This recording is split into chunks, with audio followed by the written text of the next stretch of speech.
este aspecto, yo hace poco en la maestría que sigo en la Universidad del Centro, nos dan un curso, ¿no? ¿Cómo se comporta un millonario en el Perú? En el Perú el millonario se esconde, es anónimo, no quiere que lo conozcan porque tiene miedo que lo secuestren, que lo maten. Y es evasor de impuestos y no tiene valores. Bueno, hay excepciones, hay muy buenos capitalistas. En Europa, en Alemania, ¿cómo son los millonarios? Son gente normal que muestra sus riquezas, presenta al público cuánto tributa al Estado.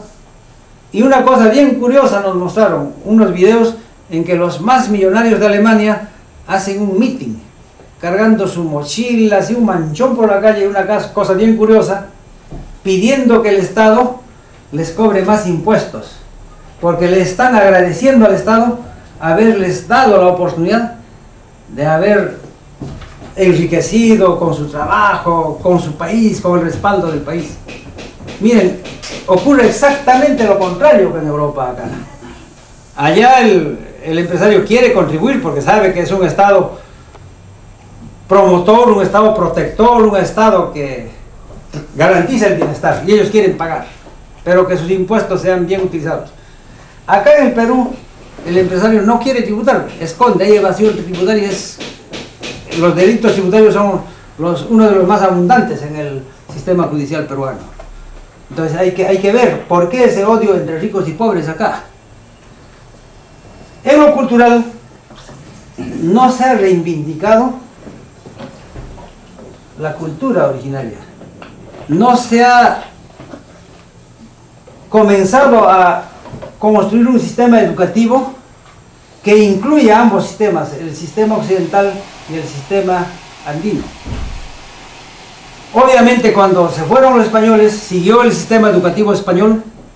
En 1854 viene el sistema francés y en 1824, precisamente en la época de Mariátegui, se implanta el sistema anglosajón norteamericano, que sigue hasta ahora, con un pequeño paréntesis en la época de Velasco, que quiso hacer un sistema educativo más o menos nacional, pero les repito, él no fue ideólogo, no fue político. Quiere rescatar los sistemas educativos ancestrales, pero desde esta visión, y eso es absurdo. Por eso fracasó el sistema educativo de Velasco. Últimamente Fujimori, también para arreglar todo ese desorden, impone el sistema educativo neoliberal, en el cual el centro educativo o la universidad ya no es un centro de investigación, ya no es un centro de enseñanza, sino una empresa que debe ganar mayor rentabilidad, mayor producto, mayor riqueza, en que el director o el rector de la universidad ya no es un educador, sino un buen gerente que debe producir lo más óptimo posible. Obviamente esto se ve más en las universidades particulares, pero las universidades nacionales también se han contagiado de esa tendencia. Es así que por eso han recortado muchos programas de promoción cultural que lo hacían como servicio a la colectividad, y todo tiene que costar, todo tiene que producir, porque no es una universidad, es una empresa. En las universidades privadas ni qué decir, lo que busca es el lucro. Y es por eso también que las universidades, de las más famosas, excepto algunas que se preocupan por el aspecto humano, las universidades norteamericanas están orientadas a formar técnicos, a crear tecnología, pero no se ponen a pensar sobre el aspecto humano, sobre la filosofía, bueno, sobre la teoría del buen vivir, que es algo superior a la tecnología. En cuanto a lo cultural, obviamente los españoles nos trajeron su ideología. En ese tiempo, en lo económico, era la ideología mercantilista, pero en los años 1780 ya comienzan a venir las ideologías europeas liberal, hoy neoliberal. La liberal fue la que sirvió de sustento a la fundación de las repúblicas bajo los principios franceses de libertad, igualdad y fraternidad. Un poquito atrás de ellos, a partir de 1880, ya vienen los marxistas, la ideología socialista marxista. como antítesis a la teoría liberal. Son dos ideologías europeas.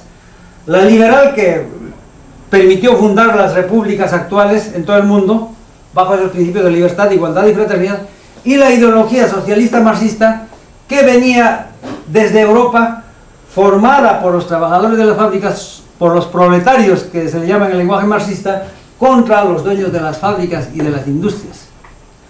Estas dos tendencias son las que se disputan el dominio, el poder en el Perú. Son dos ideologías occidentales que representan otra cultura, que nunca han logrado entender este problema de choque de culturas. Obviamente ambas tienen sus valores, son muy buenas, pero cada uno para su realidad. Nosotros somos otra realidad. El problema es que los políticos ahora y los partidos actuales surgen desde esta perspectiva occidental y con una de estas dos únicas teorías. Son los famosos partidos de izquierda o de derecha, capitalistas o comunistas. Eso ha hostigado a las mayorías nacionales. Ya la gente no los quiere, la gente los rechaza. Entonces el gran reto es, ¿qué hacemos? Hay que crear acá. Tenemos ideología, sí tenemos una ideología, todo pueblo tiene su ideología. La ideología es el conjunto de ideas, conocimientos, experiencias, memorias, aspiraciones que tiene un pueblo para solucionar sus grandes problemas. Todo pueblo, toda sociedad civilizada tiene su ideología, y acá hay una ideología. Esta es la ideología colectivista, vamos a llamarla así, y es propia precisamente de las culturas de escenarios adversos. Ojo, que le ha formado una personalidad para dar soluciones a los problemas que se presentan de acuerdo por su diversidad y adversidad geográfica.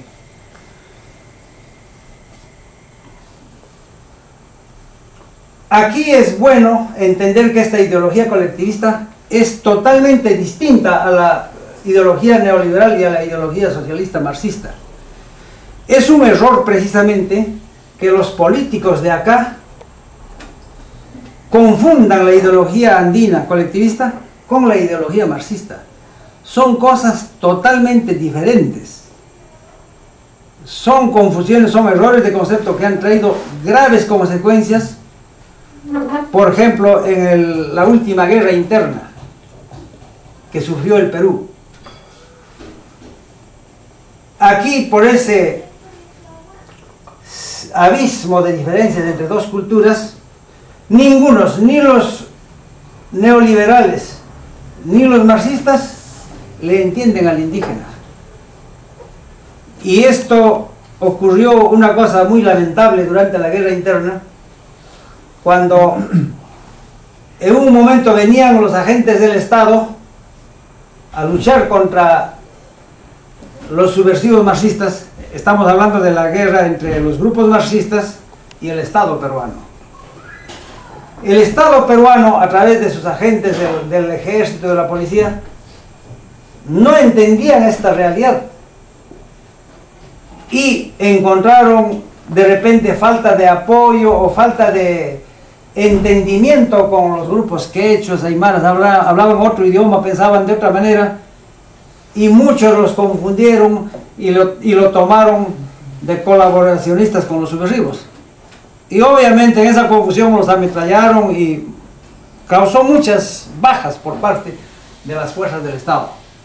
En otro momento venían los marxistas, también con un idioma extraño, una ideología extraña, hablando de la lucha del proletariado, de la dictadura del proletariado, que el indígena quechua no entendía ni papa, y obviamente no los hacía caso.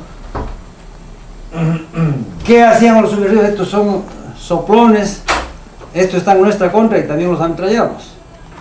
El triste resultado de todas esas confusiones fue que, según la Comisión de la Verdad, yo no estoy avalando a la Comisión de la Verdad, no sé, pero es un referente que dice que el 53% de las víctimas fatales de la guerra interna fueron indígenas. Perdón, fueron obra de las Fuerzas Armadas, de los agentes del Estado. No, es al revés. que el 53% es obra de Sendero Luminoso y el 47% de muertos es obra de las fuerzas del Estado, el 2% del MRTA y el 1% de las rondas campesinas. Esto nos da una idea cómo la población indígena estuvo entre dos fuegos. Pero lo más triste y lo que debe llamarnos a la reflexión es que el 80% de las víctimas fatales fueron quechohablantes. Y eso debemos tener muy en cuenta si queremos construir un partido. Un partido que envíe un mensaje de paz, de integración entre todos los peruanos, entre los peruanos de ambas culturas. Un partido que logre superar este abismo de diferencias. Porque si no superamos esto, el Perú se va inevitablemente hacia un caos total, hacia un enfrentamiento de todos contra todos, que es lo que no quisiéramos quienes todavía tenemos fe en la paz, fe en la democracia. Y es por eso que debemos construir un proyecto político, un mensaje que sea consciente de esa realidad. Un proyecto que tome en cuenta a esos 10 millones de peruanos quechohablantes, a esos 10 millones de peruanos de comunidades indígenas y a sus hijos, a sus descendientes que migraron a las ciudades y que son los sectores populares de la capital, como decir Villa Salvador, Villa María, San Juan de Lurigancho, Huaycán, Vitarte, que es la población mayoritaria de Lima. Si hablamos de esos 10 millones de comuneros activos de las comunidades campesinas y le sumamos los que emigraron a las ciudades, estamos hablando aproximadamente de un 50% de la población nacional. Consecuentemente, ningún partido político que venga con esta visión puede ser realmente democrático, ¿qué te digo?, objetivo, real, legítimo, si no toma en cuenta a esas grandes mayorías nacionales. Ese es uno de los grandes problemas por el cual hay tanto problema político. Estas poblaciones originarias votan por estos políticos porque se les obliga, es la verdad de las cosas.